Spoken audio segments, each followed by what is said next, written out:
लेकिन आज जो सपना बड़ा बड़ा वायदा, मैं डायरेक्टली बोलूंगा,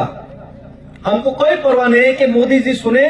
या अमित शाह जी सुने या मानिक शाह जी सुने, उनको बुरा लगे या खराब लगे, इसका कोई चिंता नहीं। हमारा ऊपर झूठे आरोप में केस डाले या हमको एनकाउंटर करे या हमको जेल में जाके डाल दे, इसका हमको कोई डर नहीं है। आज हमें सिर्फ परवाह यह है कि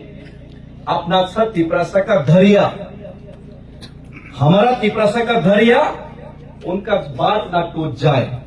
और तिपरासा का उम्मीद और धैर्य का बात जिस दिन टूट जाएगा उस दिन सरकार ये त्रिपुरा राज्य में जो आने वाले दिन में त्रिपुरा का लॉ एंड ऑर्डर बिगड़ेगा उसका जिम्मेदारी सरकार को होगा, और केंद्र सरकार के ऊपर भी ये आएगा, और पूरा हिंदुस्तान ही नहीं पूरा दुनिया देखेगा। और हम नहीं चाहते कि ये त्रिपुरा सेकेंड मणिपुर जैसा कोई यहाँ पे कोई लॉ एंड ऑर्डर बिगड़े। इससे पहले सरकार को सुधरना चाहिए और सरकार को समझना चाहिए हम लोग का इमोशंस और इंटेंशन। आज